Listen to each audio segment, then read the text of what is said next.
Bill Nye gave us some interesting perspective in comparison to the movie. You guys come out now. I'm going to start out by, have a seat. I'm going to start by introducing Andy Revkin of the New York Times.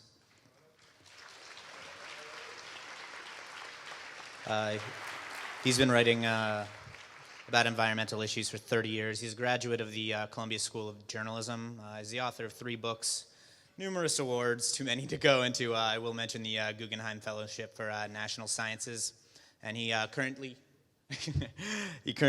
teaches at Pace University. Let's hear it for Andy. So I'm going to briefly introduce. Steady. What's doing that? Is it me? You're radioactive or something. Let me make sure your phones are all up. But that wasn't phone interference. I put that was mine on something stun. else. On stun? I love it. No, airplane. Yeah, it keeps, when you sit down, it goes on. You stand That's up, weird. it goes on. You are like. Are you the robotic Bill Nye, or are you the? I know the word. Animatronic. I know the word archaic. Anybody? Move your chair forward just a little. Yeah, we'll try that. Anybody know the archaic reference? Anyone? Arcade. Archaic. So if you ever see, or should you ever read, sorry, read the Stepford Wives, the robot wife doesn't know the word archaic. And ladies, it was not that long ago, but the pill was capitalized in that book. It was revolutionary technology. And so if you ever read the book, it's scary. It's a science fiction book. It's cool. There you go. It's apocalyptic view of the future. You know, we love that. That's what this is all about. So I got to briefly introduce the other guys here. Robert Stone, the director of the film.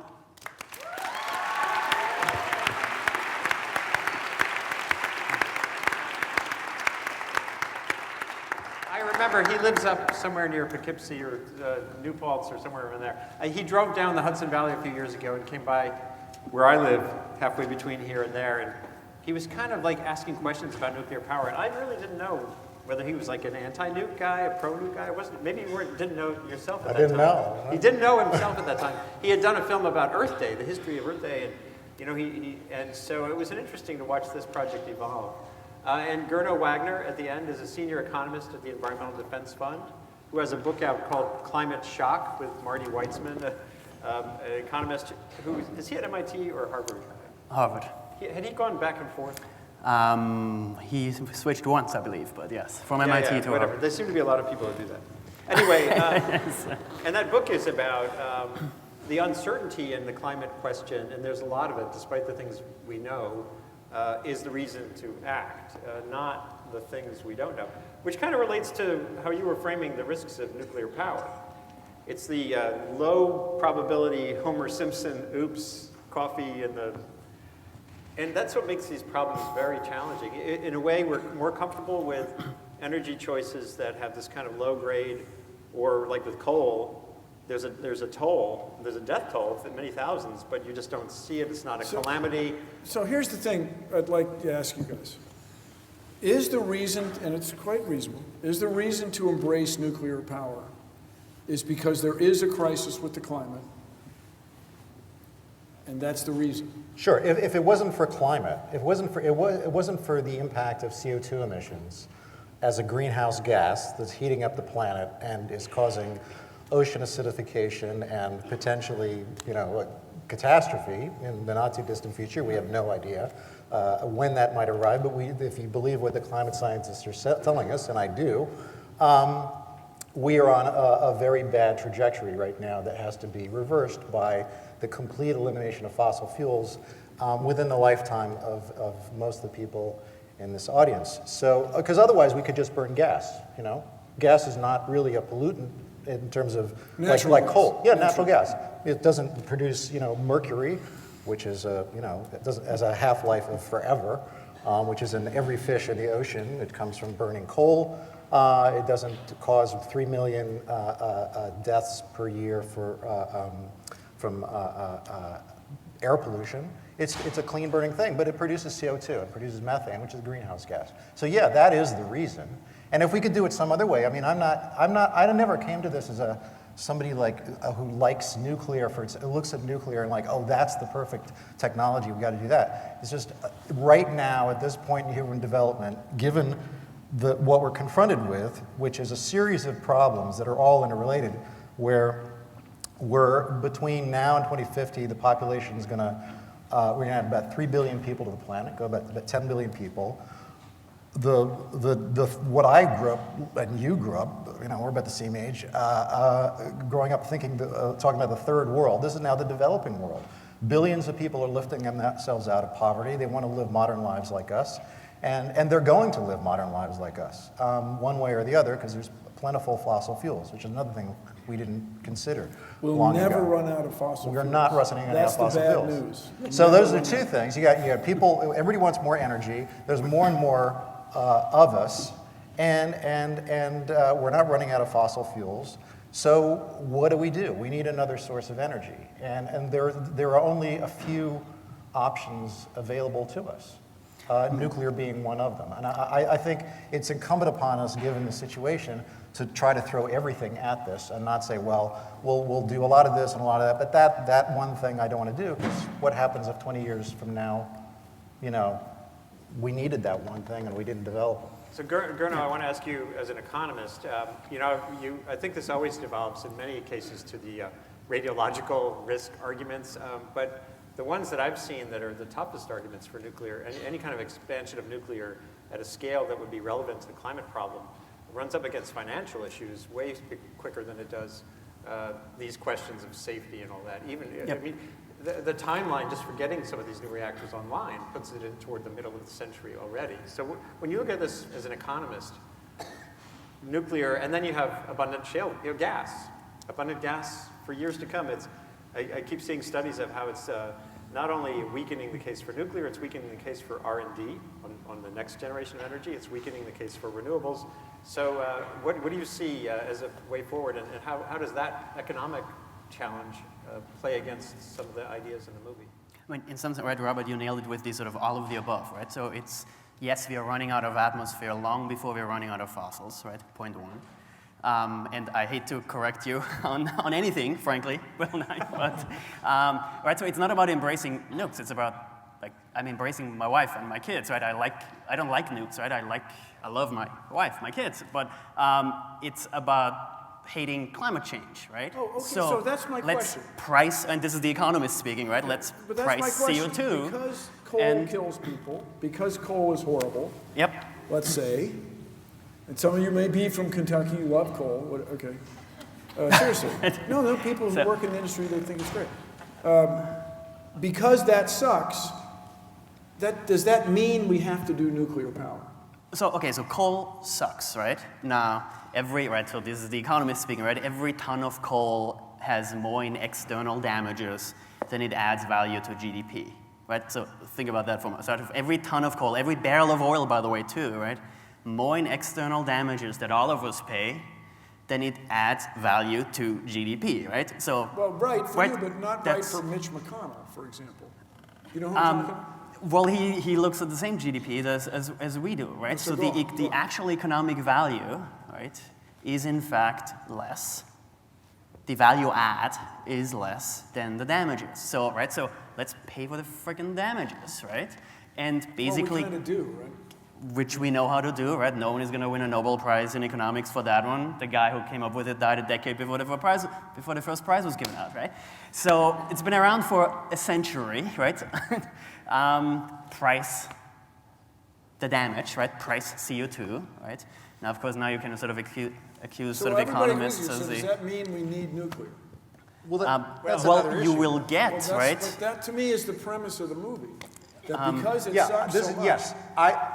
From everything that I understand from energy experts who study this, there is no credible path to weaning us from fossil fuels between now and 2050, which is when we need to do this, without nuclear power. If you run the numbers with all the other energy sources, you can't do it. So it's not about, so that's the first step, and that was my first step in the evolution, is like, we need this. Well, once you get your head around the idea that we need this, well, how do we make it better? What are the technologies out there that can make nuclear a better source, a safer source, a more reliable source, and one that we're all more comfortable with than we have today? And lo and behold, there are a huge number of different types of plants that operate in a very, very different way that are being developed that we can bring online probably in about 10 or 15 years if we really start developing these things. They've been around for a long time. And so that's exciting. The idea of a nuclear plant that consumes the waste that we built up over the last 40 years, that's exciting. The idea of a plant that doesn't have Homer Simpson because the physics of it, the very physics of the design of the plant prevents it from melting down because, for instance, it's a molten salt reactor. The fuel actually is in liquid form. It's already melted. Kind of like self-driving cars. That's exciting. No, self-driving cars are really complicated. I'm scared of self-driving. No, I know, me too. Well, you're not scared of landing in planes with autopilots. I'll just Right. tell you. No, Yeah, this so. is true. But I'm more scared of climate change. We talked about risk. Like that's all, to me, that's a certainty. Like with the trajectory we're on, we're burning more and more fossil fuels. Coal is the fastest growing source of energy in the world. It's the fastest growing still, and it's the most widely used. So everything is trending in the wrong way. So I think we have to put everything into this, all of our technological know-how, renewables, wind, solar, hydro. We're going to have to do a lot of things we don't want to do. We're going to have to put wind turbines in places we don't want them. We're going to have to build dams in places we don't want them, and we're going to have more nuclear plants. So anybody who's flown over New York City at night in the winter and looked down and how is this city, well, the amount of energy this one city, and there's millions of cities around the world, is consuming is just mind-boggling. So, Bill, I wanted to ask you, do you have your own energy scenario, given the concerns you have about nuclear, to get us decarbonized in this century, let alone 2050? Yeah, so my parents were both veterans of World War II.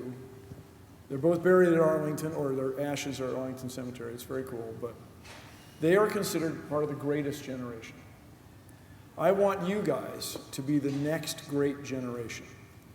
So there's 3 things I want you to do. The first 2 are really easy. Find a way to desalinate seawater with far lower energy than anybody's thought of yet in centuries of chemical engineering. Then invent a better battery or a better family of batteries. If we could store electricity economically, it would, dare I say it, change the world. If the thing that people imagine now is under buildings like this would be enormous batteries that would be, let's say, by tradition would be the size of a container truck, 18-wheeler, the container on an 18-wheeler truck. And you'd have them under these buildings, and they'd be dangerously hot. But they'd be under the building, and we would manage it. What if they were made of toxic materials? Well, I'm sure they will be. I mean, Well, to start there with. you got another Well, problem. and by the way, and I'm right there with my watch. You don't wind it; it's solar powered, and this solar panel is about 10% efficient, and it's got, I'm sure, some exotic germaniums or some fabulous thing in it. But what if you invented a solar panel that was as efficient as spacecraft? They're about 30% efficient. What if it were 80% efficient? What if it were carbon-based? You would get rich, like Bill Gates rich, like head of IKEA guy rich. Okay, so those are 2 technical things. That would be great. The other thing that we're going to need, in my opinion, since you asked, lucky you, is we're going to need a top-down top-down system to discourage carbon dioxide production and encourage innovation. And we are not allowed, no one may utter the word TAX. No, I did not hear that. We would have a fee, a carbon fee, totally different from a TAX. Nothing like that. Wait, not a 4-letter word fee? You can spell it with 2 X's, I guess. If you had fees, make it plural, yeah. But then taxes becomes 5 letters. Ah, damn it. So, how many is in that? That's got 5. That's got 6. Damn it, it's got 6. So what we'd want to do, this would do a couple things. You would have a fee on carbon dioxide production. And this would be apply to everybody. If you're a rich guy and you've got 7 houses or you've got 4 cars, you make more carbon dioxide, so you would pay more fees. If you're a middle-class person, you pay less fee. Poor people, hardly at all. So that would discourage carbon dioxide production. Then you could use it to redistribute wealth. Or crazier still, invest in new technologies. Whoa, whoa, whoa! Yeah. Government investment? The man? Don't tell me what to do. And then the third thing is you would encourage innovation. All the entrepreneurs that are running around, I'm an entrepreneur, I'm a startup, I'm a CEO, those people would be working on new batteries, new solar panels, new wind turbines. And the other thing is new power lines. If we could get nanotube power lines, man. I met Rick Smalley, who discovered nanotubes, buckyballs, I mean. He said it's like the electron has a dream and goes to the other end of the tube with no electrical resistance. And when I interviewed him, he was pushing, man. He really wanted to get us out. And he said the key to the future is not to do less, but to do more with less. And the guy died of cancer a month later. It was really got to me. But the model for this exists, everybody. We go to that bastion of liberal progressive thought, the bluest blue state of Alaska. Wait, that's not right. That's the most libertarian, everybody should carry 2 guns just all the time state there is. But they have a system in Alaska, this libertarian state, to redistribute wealth, the Alaska Permanent Fund. And so every year, you have to live there. But that's because they've got all the fossil fuels, though. I mean, come on, that's not going to work. But here's the thing. We want to stop digging fossil fuels. No, but here's the thing. Even the libertarians thought it was a good idea. Thought it was everybody wants money. Well, you don't have to go to Alaska, right? So we have, what, 1/3 of all GDP in the world is produced in places where there is, in fact, a price on CO2, right? Again, don't mention the word TAX, but there is a price on Where is this? Carbon. Well, starting California. Yeah, right? California. There is a cap on CO2, cap and trade system. The price is basically about $12-13 right now per ton of CO2. Right? It's not where sort of us economists would want it to be quite yet. It's the perfect system. Like 40? That would be the social cost of carbon, right? That we sort of are currently calculating. But then again, right, globally we're at -15, right? $500 billion worth of fossil fuel subsidies. We are pointing the other way, right? We're not even getting the sign right. So you have places like California, right, who are, or you go to Sweden, right? So not quite the most libertarian 2-gun carrying states out there, but they have a price on CO2 of $150 a ton, right? Now, you ask the average Swede at night sort of how their day went, and they'll talk about their wives and girlfriends and husbands and boyfriends. They don't talk about the price on CO2, right? Life goes on. It just happens to be much more decarbonized. Home heating sector is basically 0 carbon, right? Helps to have a lot of wood. They got a lot of nuclear and a lot of hydro. And yes, but that's the point, right? No CO2 in the system because right? The one thing we have in economics, right? Law of demand, right? Price goes up, demand goes down. Works every single time. I got to fit in some audience questions. The Twitter flow is pretty good. There are several questions about the leapfrog nuclear question, fusion, of course, which I wrote a piece a couple of years ago about. That people were starting to say it really is now just 20 years away. I thought it was 40. Well, you can pick your number. Is there some prospect of fusion being a meaningful player here? I've seen it. I went to a fusion plant, a top secret one in Pasadena. It's in the middle of a suburb. They don't know it's there. But yeah, it's a big thing. Bill Gates is invested. Homer Simpson nearby. It's for real. I believe that, and I know a lot of people who are working on this stuff, I believe that within this century, we will have fusion. I think and probably, within the lifetime of people in this room, we will have fusion. So what we're really talking about in all of this, and in the climate and the population growing and doubling, tripling energy demand, this bubble, we've got to get through this century. And this is what so that we can make decisions about the future, our future generations can make decisions about what kind of world they want to live in. We've got to pass on a habitable planet to our children and our grandchildren. And it's not like we're going to build thousands of nuclear plants all over the world, and this is what's going to power the world forever. We just have to get through the next sort of 50 years, I think, and we will have, the way technology is advancing, we will have a source of energy that will power this entire planet affordably and cleanly. I think that is in the offing. We're not there yet. And we can desalinate all the water we want, and we can lift everybody out of poverty, and this will happen. But we've got to make some decisions now. We can't just say, well, what if we had a battery? What if we had these super power lines? What if we had a political process that could get things done? And have that get us off the hook. Because these things are not happening. What is happening is we're burning more fossil fuels, because we're not doing the things that are necessary. And one of the things that I think is necessary, it may be unpleasant for some people, but we do have to build more nuclear plants using the technology that we have readily available. It's not forever. So hold on. So when you say technology available, you're talking about this new class 4? I think I would just like to see a lot of R&D in that. A lot of them are ready to go. I know people who are running these companies. I mean, they are ready to go. They want to build prototypes. But there's new nuclear plants that are orders of magnitude more advanced than the 70s era things that we're stuck with, that are great and can power cities. There's one going up in Georgia right now. I went and visited. I mean, it's godly, ridiculously expensive, but it's going to give carbon-free electricity to Atlanta for 100 years when it's done, and it will, What's it called? The Vocal plant. Vocal, VOKL? That's the name of the. It's an AP1000. I have a question, a little bit for Bill, about the generational call you made there. Some of the most interesting people in the nuclear energy field right now are in their 20s.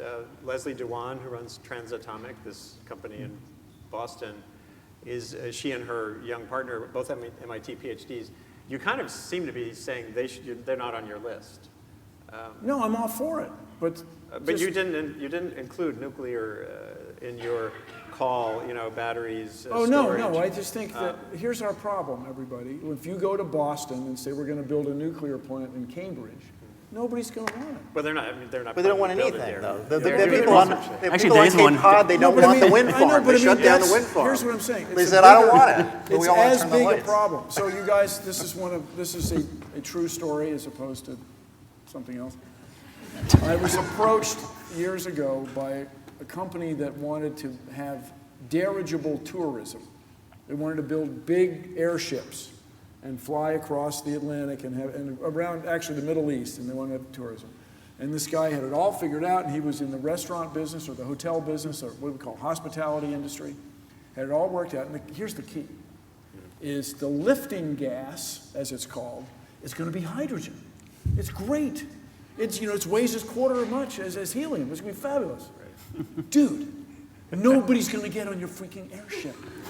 All right? It's just, because they've seen the cover of Led Zeppelin 1. I don't know if you've heard of it. The guy may be right. Yeah. He may be right.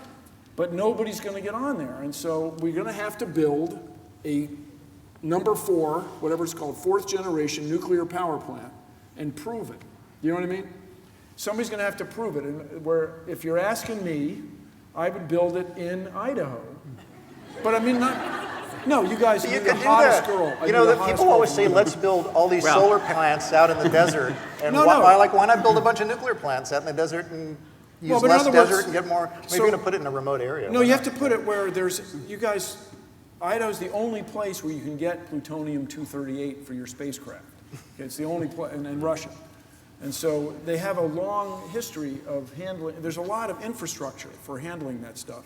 And I would love that. Let's invest in that and see if it really works.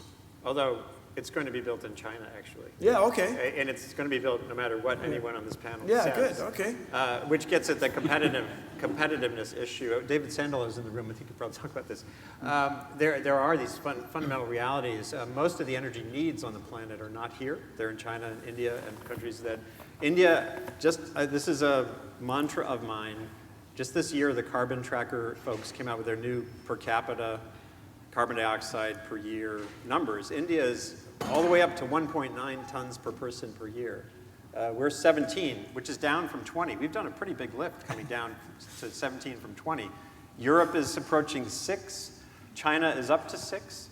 And all the growth, IEA, EIA, you look at any of their assessments, something like 90% of the growth in emissions is coming in those countries, not here. And they have these energy needs that are just magnificently large. Man, you go to watch the weather report in China, in Chinese. Which is why nuclear is something they're really pushing. There are Exactly. 15 cities of 15 million people that you have never heard of. I mean, they're just, it's just amazing how many people. And then I was in India, and there's guys pulling their goods to market on truck beds with camels. It's not uncommon in rural areas. And 600 million people 400 million people in India didn't know that there was a blackout when they had the world's biggest blackout because they're not on the grid. Yeah, 20% of the world's people live without electricity. So, by the way, everybody's worried about the singularity when the computer is as smart as a human. As long as it's plugged in, I guess, Seriously, I just don't know that everybody's got a handle. Have you given on it. that talk at the Singularity University? I mean, those guys Harry Clore. I mean, I'm all for it. But just unplug it. Yeah, somebody's got to shovel the coal for the Colossus to take over the world. And, I'm not saying it won't be a significant event. It's just a lot of people won't even know about it. But you don't want, we want to engage as many brains as we can. Yeah. We want to have everybody working on these problems. But if I were king of the forest, and I'm not, we would invest in technology, invest in in basic research. It's this classic thing. I work in space exploration, the planetary side. It's this classic thing. Why are you guys going to try that? What are you going to find? We don't know. That's why we're exploring. Right. So, And by the way, on that front, Gersten has, you have something to say, but I have to show you. It's very easy, even from a distance, to see this graph, I think. This is basically Sputnik happened. And there was this yellow burst on this graph of spending in basic science on getting to space. And then that kind of was done. And then there's this big purple graph that glows. And that was the war on cancer. There's this little dribble for energy research that has it looks like an anaconda swallowed a tennis ball. And the tennis ball is the oil crisis in the 70s. And that is our interest in energy. We've been in a bipartisan slumber party on basic science on energy. It's something we just don't care about because you plug it in. And I don't know, you've been doing a lot to spur this idea that we need more basic investment in R&D. Is there anything else we can do? I mean, Obama has his science fairs. What else can? the science fair is cool. I know you were just there. No, just that it even exists. I wanna go. No, just that it exists. And you guys, there people who work in education, this whole thing, is there anybody here who hasn't heard the acronym STEM? STEM. Okay. Right. Okay. That's good, investing in science, technology, energy, and math. But when you look at the Sputnik and the Apollo era, there was a time where everybody just assumed we would be flying in space. And not that that's good or bad, just the expectations that science was good, that we could use science to solve problems and improve the world. I really want to bring back. That's actually what I'm making a film about right now. Yeah. Well, I wanted you to briefly talk about that. But Gernot, I know you've been sitting on an idea there. So can you quickly elaborate, and then we'll go to the next film? So all the way back to India and China, right? So meanwhile, right, India has $1 per ton tax on coal, not CO2, coal, which of course adds up to more per ton of CO2, by the way. China has 7 regional cap and trade trials, right? And NDRC, the National Development Reform Commission, is basically writing the next 5-year plan, and rumors, of course, but it will most likely have some sort of national cap on CO2 emissions, right? That's China, right? So last time we in this country tried to pass a comprehensive climate bill, there were 2 countries mentioned on the first page, right? Actually 3 technically, right? The United States of America on top probably, but in the main text it was China and India. And it wasn't sort of like, look at them, what they're doing, right? It was, unless they do it, we won't. So, now, right, we are the ones looking, even on the TAX. So you guys, bit, right? I was born in the U.S., okay? I don't know any better. I'm a patriot. But my claim, and this is a claim, if the U.S. were leading, if the U.S. were out in front on this stuff, there would just be, I don't know how else to describe it, whining. Well, India is flaring natural gas in the northwest sector, and that's just not fair. Well, if the United States were out in front of this, everybody would be on board. I agree. And we just have this extraordinary situation where the fossil fuel industry has introduced this idea that scientific uncertainty, plus or minus somebody's percent, is the same as doubt about the whole thing. And they even hired the same guys, Seitz and Singer, the guys who worked for the cigarette industry. And you talk about leaving the world worse than you found it. Man. So Gernot, that's the heart of your book, this question of that uncertainty. Yep. Could you just distill quickly this question of why that leads you to conclude that that's the reason to act, because it's so often you see just the opposite? I mean, here's the first problem, right? So every economist worth his or her professional degree, right, has read this one paper from 1923 that defines that uncertainty is worse than a risk, right? Bull, right? I mean, in English, it's not, right? Uncertainty means wait and see. Risk means mitigate. Mm-hmm. And of course, in the climate context, very clearly, right? So in other words, right, climate is a risk management issue. And yes, right, we know enough to act, and what we don't know only makes it worse, right? Like we can basically cut this thing off at zero, as in adding CO2 isn't going to make it better. Yes. But there is a tail. Some might call it a fat tail, some might call it a black swan, or right, Forrest Gump calls it more colorfully, sort of, life happens. We can't cut that thing off, right? That's the problem. That's the risk management problem right there. Okay. And that's the core of the climate problem, right? The less we know about that, the more expensive it actually is. Just because we have limited time, I want to make sure we get in a couple of questions from Twitter. And there's several different facets of the waste question. I've stood next to the dry cask storage. It's right up here in the Hudson Valley, right 8 miles from my house at Indian Point. It's very impressive. And then you go into the pool and you hear about the overcrowding of the pool. We have all these questions about Yucca Mountain. The waste is heating up again. They're getting too close together in the pool. Right. So Robert, can you kind of weigh in on, you and then everyone else if they want, on what are the options for waste? And I know there's some of the reactor designs that can consume it, but just sort of give you a sense of what the waste issue will look like in a few years, 10 years or so. Well, first of all, I mean, what impressed me, and I think one of the biggest surprises for me was just volumetrically how small the waste is. The high-level waste. Compared to the the high-level waste, which is the stuff we're worried about, compared to the amount of energy we get out of it. And I think that one of the most mind-blowing experiences I had making the film was when I went to France and they showed me, it's in the movie, you might remember, I go into this room where they store all the high-level waste from powering. France is basically entirely powered with nuclear energy. 80% of their electric grid is nuclear power. And they've been doing it for about 30 years. Well, you walk into this room, it's about the size of the lower part of this auditorium, the orchestra here, and they've got these, maybe a little smaller actually, and they've got these tubes sunk into the floor that about, I think, they're about a meter wide and 10 meters down, vitrified glass and stainless steel. And this is where the waste is. And I was like, wow, this entire country is like, that's all there is that's left over, the high-level stuff. And I said, well, just to get my head around this, I said, how many of these tubes is what's left over from powering the city of Paris for the last 30 years? And the guy said 4 tubes. Now you compare that to coal, where the waste is simply spewed into the atmosphere on a daily basis. You're worried about a heavy metal toxin like plutonium. Well, heavy metal toxin like mercury, whose half-life is not 24,000 years, but forever, is spewed out every day in the normal course of doing business. So what we're doing now is using the atmosphere as a waste dump for our energy production. And nuclear waste is actually contained and volumetrically very small.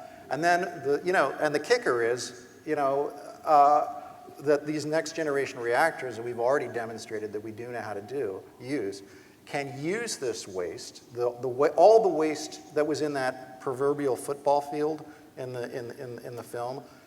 If you recycled that through next generation reactors, you could power everything in the United States at today's level, including the transportation sector, for 1,000 years without ever mining a gram of uranium again, okay?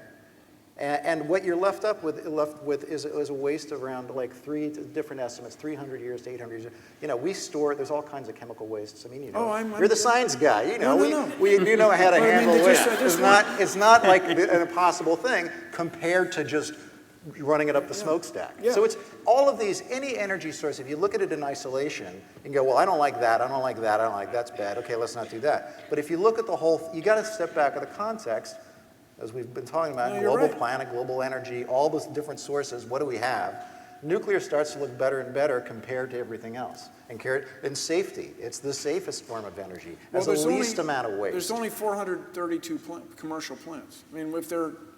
It's about 14% of the world's electricity. Yeah, but I mean, if there are 10 times that many, there's going to be an accident. We just have to decide, you know, if we can manage it. Well, this gets to this perception issues versus reality. Paul Slovic wrote a really important sociological analysis a long time ago called The Feeling of Risk. Spencer Weir wrote this great book called The Rise of Nuclear Fear, which goes from World War II, the bomb, onward, historian of science.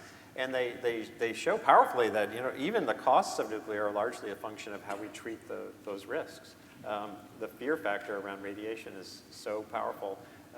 And when you look back, there were some questions about radiological risk, you know, one of the fundamental questions here, which is in the film. I love that moment when Mark Linus, who is very pro-nuclear, he's there getting to the Fukushima zone, he's like, you know, I'm feeling a little queasy here. You can see his fear factor, which gets at something that's fundamentally important in this whole question, which is we don't make rational decisions. We're all science guys to some extent on this stage, but decisions are not mostly made based on those data. They're based on perception.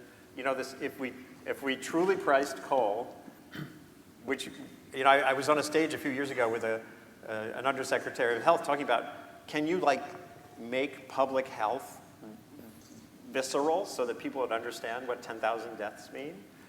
If you did that, you could maybe make a difference. But he said every time I go to a congressional hearing, someone says, well, where's the bodies? Show me the bodies. And so what do you think about that part? I mean, you deal with irrational responses to your arguments all the time. Well, I don't think anybody here thinks that coal is good, right? But is that the same issue as nuclear is good?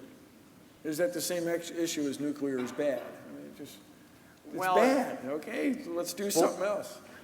But then you get to that something else reality, and that's this is where if I were king of the forest, we'd do everything all at once. That's been my solution to climate change. Right. But on climate, on climate, I've been writing about it since before there was a treaty. Way back in 1988, I started writing. The evolution, June 23rd, 1988. the evolution of the problem at the global scale has been exactly opposite of heading toward a top-down solution. But actually, and I think maybe Gernot could weigh in on this, people realize that that's actually a good thing, because if the idea you're going to have a binding treaty with targets and timetables that are punitive means that you're going to guarantee no one will actually play the game. This is an economic dilemma. Free rider, right? So this is the perfect problem, right? And so now at Lima, the description, they're heading back to what's called soft diplomacy to get 200 countries, to get India to even sign anything. There will be no mandatory cap. It's just not, so we're heading away from the top-down magical solution. Well, the top-down was going to be with this organization called the Internal Revenue Service. It was going to be in the U.S. only. That was the top-down I'm going for. Well, meanwhile, of course, right, we have the U.S. and China signing climate deal last November, right?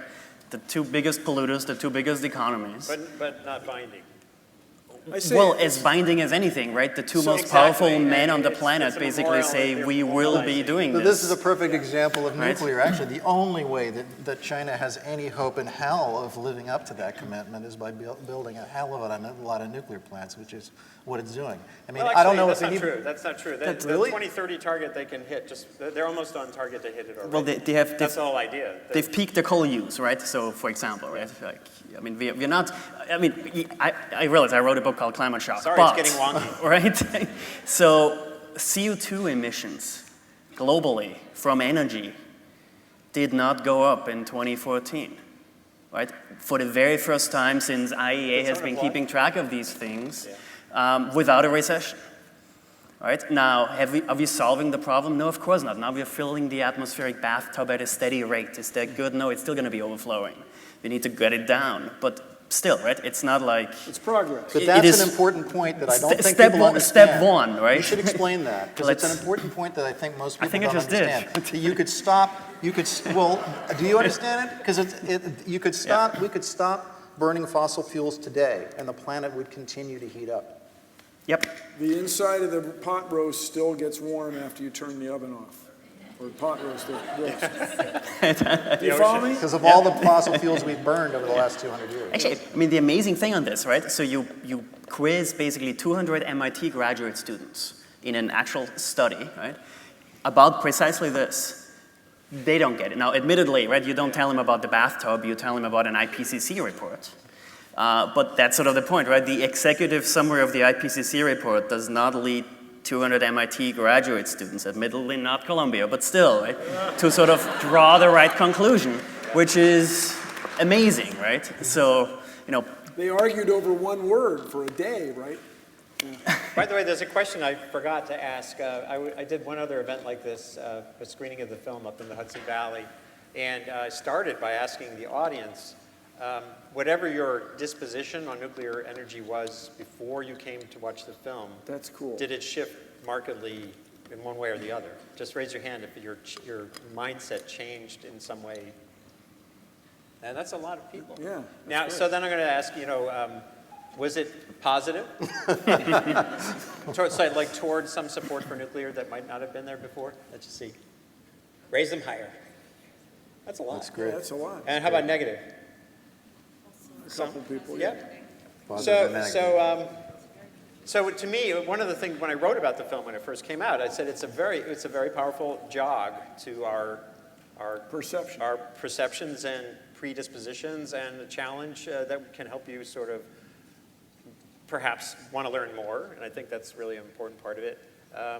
There's some questions about, I think it comes down to, if the film had one message for me, it was in a world, we've been in a world of polarization for decades on energy and climate. You're either a denier or a believer. You're either pro-nuke or no nuke. And this film was kind of saying, some nukes. Yeah. But as I've said this to Robert before, so how do you build a movement? How do you have signs? Some nukes. What is that? Appropriate technology. Well, better right. nukes. Yeah. It sounds like a John Better Stewart enough rally. for Right? better news. Better nukes. It's very hard to be nuanced. It's very hard to find a middle ground. And in the Hudson Valley where I lived, we're just surrounded by polarization on fracking on the Indian Point. My wife and I have different views on whether the existing Indian Point should keep running or be shut down as quickly as possible. So even in our own household, it's not a marital issue. She's an environmental educator, and we love each other. So how do we... Yeah, we do. Yeah, of course. Yeah. Yes. So I don't know. Everything's fine. Great. So do you have your own vision? You've been kind of pushing the film out now for a little while. Do you have a sense that there's a way to articulate in a movement kind of way some nukes? Well, first of all, I found that young people have a very different perspective on this than people of my generation. I've found wherever I go, people under the age of 40 are very open to this. They grew up, they have a very different attitude towards technology. I think people who grew up during the Cold War grew up thinking, well, the technology was the problem. And that was certainly what we perceived, around the time of the first Earth Day, industrialization, big corporations, modern society, it's all a big problem. We need to sort of simplify and get back and get our energy from natural forces and things like this. And I think young people have a very different, came of age where the existential threat for them was climate change, not, a missile from the Soviet Union. And they grew up with the iPhones and computers, and technology is perceived as something that can solve problems. Yeah, there are problems that go along with it, but generally a more positive view. So I've been very encouraged. And just the response here from you guys, I mean, I get this wherever I go, and I've been on the road with this for almost 2.5 years now.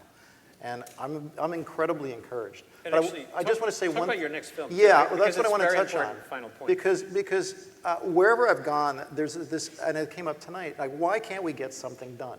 Like, why can't we do all the what ifs? And why can't we have the political will?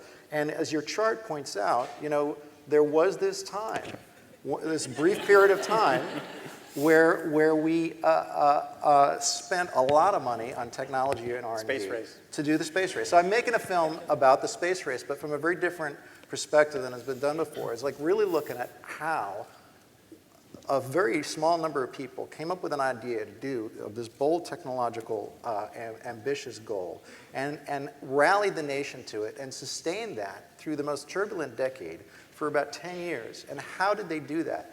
And they did it by creating a narrative, by creating a story that engaged people and made people feel that they were part of something. It's part of something bigger than themselves. And I think that's what we, and certainly people in the scientific community, I think have lacked in communicating about climate change, communicating about a very dry subject like energy, why this is important and why we need to pay attention to this and to get people involved and make it feel like it's a national mission, a national goal. France did this. In a sense, France's transition to nuclear was left and right coming together to free itself of dependence on foreign oil. And it was an existential crisis. It was an for them. existential crisis. That's one of the challenges. Let me ask you this. So here We're almost at the end. I know. Here's a claim. NASA is the best brand the United States has. Yeah. Anywhere you go, people love NASA. Everybody in the U.S. felt part of the landing on the moon, which was a Cold War thing. In France, the engineers that run the nuclear power plants are respected. They are anything but Homer Simpson, right? And that is because, can you compare that? In other words, in the same way NASA rocket scientists were celebrated, are French nuclear engineers celebrated? Yeah, I think, even LBJ, there's a great quote of his. He was a president. He was a president. Lyndon Baines Johnson, a long time ago. But the reason he supported the space program is he said that this will demonstrate that government can do big things.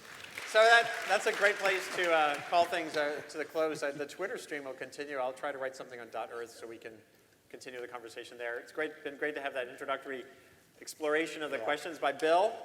Thank you, Dr. Bill. Bill.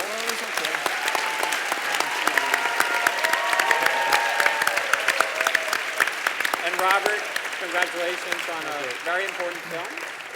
And Gernot, best of luck with your book, Climate Shock. Thanks for coming.